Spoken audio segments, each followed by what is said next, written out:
Kaiko on kotimainen naistenvaatebrändi, joka edistää sosiaalista vastuuta. Kaiko sai alkunsa mun unelmasta yhdistää hyväntekeväisyys tai merkityksellinen liiketoiminta ja muoti. Eli me ohjataan 7% jokaisen myydyn tuotteen voitosta Nepaliin naisten kouluttamiseen. 7% sen takia, että haluttiin, että se ei ole mikään pieni summa, vaan että se on selkeä ja merkittävä osa meidän liiketoimintaa. Ja 7 on täydellisyyden luku.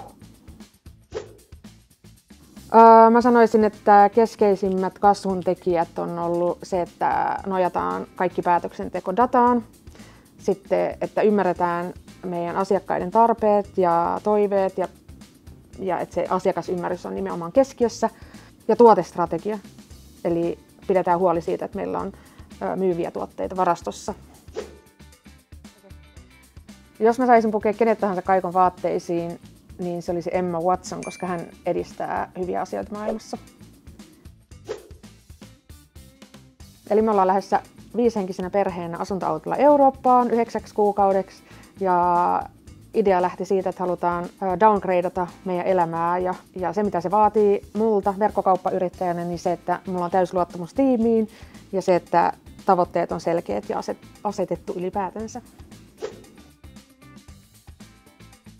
Pidä huoli siitä, että sulla on oikeat ihmiset oikeilla paikoilla. Markkinointibudjettien skaalaaminen. Perustaisin vastuullisen hotelliketjun Aasiaan.